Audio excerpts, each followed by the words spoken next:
Hello friends, आज जो पढ़ने वाले हैं ऊंचाई और दूरी प्रश्नावली 9.1 का प्रश्न दिया। एनसीईआरटी का बुक है। देखिए प्रश्न है 1।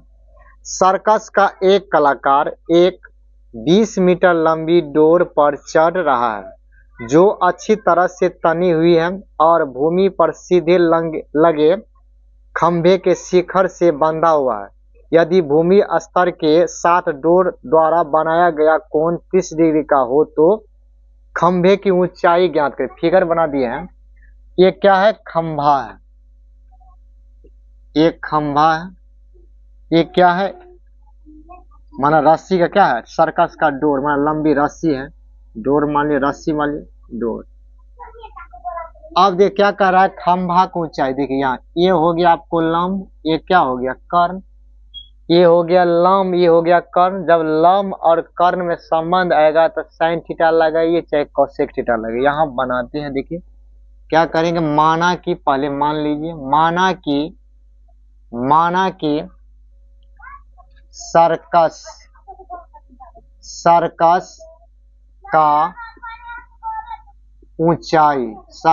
का ऊंचाई ए बी बराबर ऊंचाई मान लेते हैं एच। ऊंचाई बराबर क्या हो गया? H meter. क्या करते हैं? एच मीटर लेते हैं। अब देखिए प्रश्न, देखिए प्रश्न से त्रिभुज, देखिए त्रिभुज क्या बन रहा है? ए बी सी बन रहा है। त्रिभुज ए बी सी में देखिए त्रिभुज ए बी सी में ये लंब हो गया, ये कर्ण। लंब और कर्ण में संबंध आएगा तो आपको कितना हो गया? साइन लगाइए। Sign 30 degree. साइन कितना होगा? Sign 30 degree. साइन बराबर क्या होता है? लंब बटा क्या होता है? लंब बटा क्या होता है? कर्ण। लंब बटा कर्ण। लंब क्या हो गया? लंब हो गया ए बी। लंब हो गया ए बी और कर्ण हो गया ए सी। कर्ण हो गया ए सी। अब देखिए साइन 30 डिग्री का मान कितना होता है? साइन 30 डिग्री का मान होता है 1/2। अब देखिए लंब क्या माने हैं? लंब जो ऊंचाई माने हैं एच। तो एच और कर्ण क्या हो गया? कर्ण हो गया ए सी। कर्ण होता है, कर्ण हो गया मेरा 20। अब देखिए 20 मीटर है तो मीटर लिख सकते हैं यहाँ पर।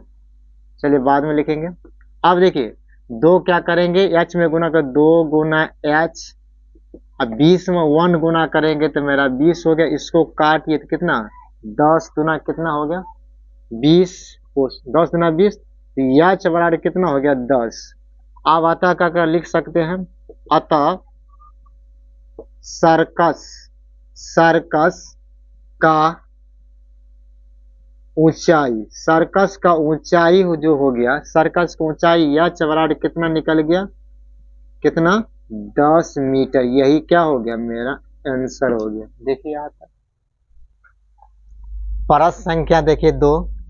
आंधी आने से एक पेड़ टूट जाता है और टूटा हुआ भाग इस तरह मुड़ जाता है कि पेड़ का शिखर जमीन को छूने लगता है और इसके साथ 30 डिग्री का कोण बनता है। पेड़ के पाद बिंदु की दूरी जहां पेड़ का शिखर जमीन को छूता है और 8 मीटर। पेड़ की ऊंचाई ज्ञात करें। अब देखिए फिगर बना रहे हैं। ये हो गया मेरा पेड़।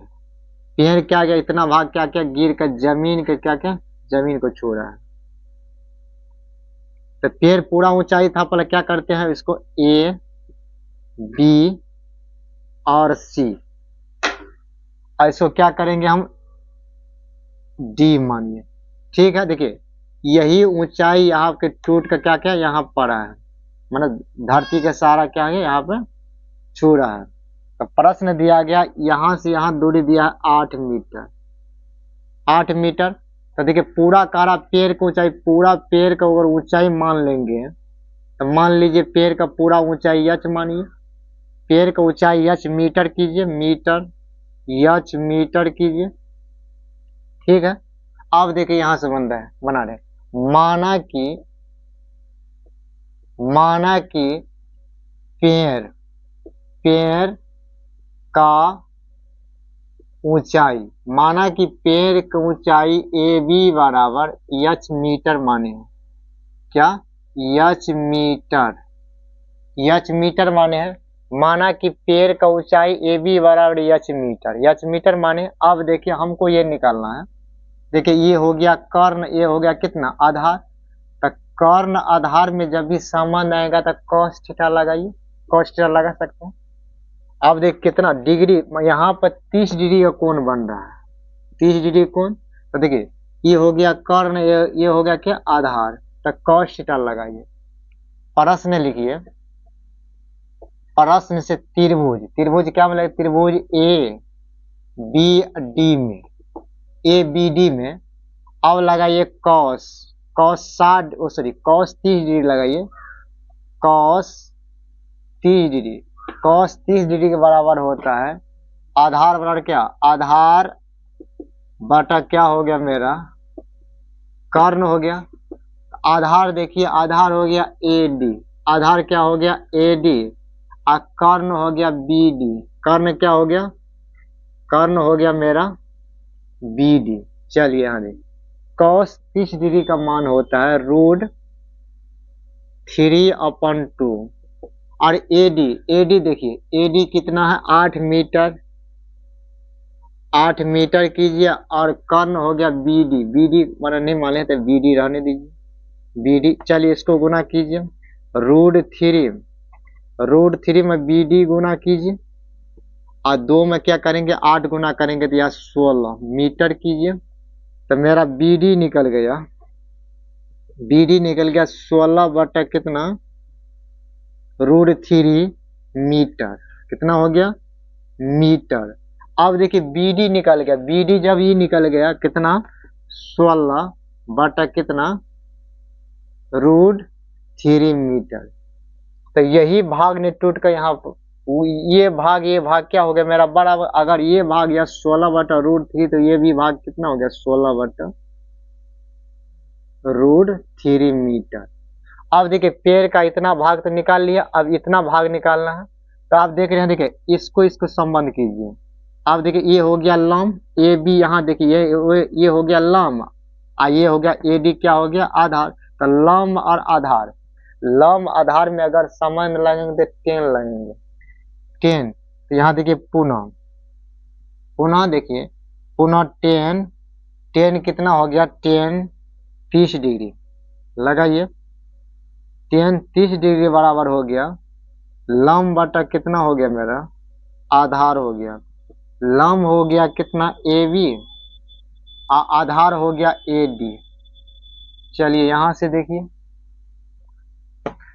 अब देखिए यहाँ इस साइड देखिए, अब देखिए 10 देखिए 10 30 डिग्री का मान हो गया 1 बटा कितना √3, और ए बी का मान देखिए, ए बी का मान नहीं लिखे हैं तो ए बी का मान ए बी कर दीजिए। चलिए ए डी का मान दिया 8 मीटर, यहाँ लिख देते हैं मीटर। अब इसको गुना कीजिए √3 में ए बी गुना कीजिए, तो ये हो गया √3 ए बी, और 8 में 1 गुना करेंगे तो 8 होगा, मीटर लिखिए।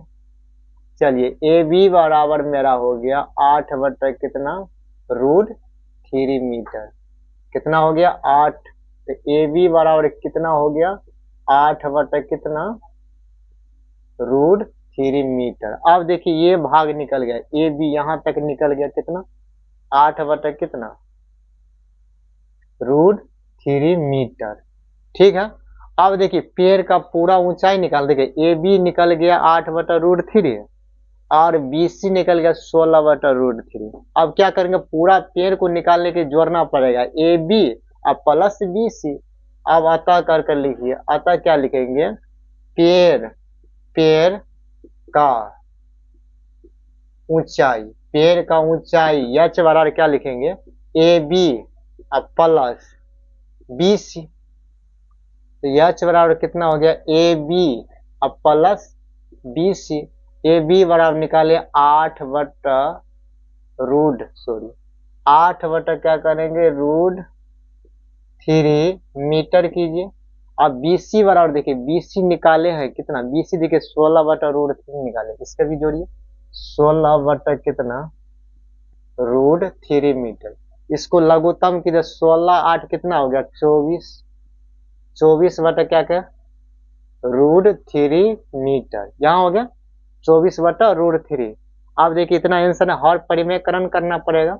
अब देखिए यहाँ कर देते हैं, यहाँ आंसर मार रहे हैं। अब देखिए 24 है तो 8 गुना 3 कर सकते हैं, 8 गुना कितना 3, अब बटा कितना करेंगे 3, √3 मीटर। इसको काटे तो √3 से कट जाएगा मेरा, ये हो आंसर हो गया 8 √3 मीटर, यही आंसर हो गया। एगो वीडियो क्या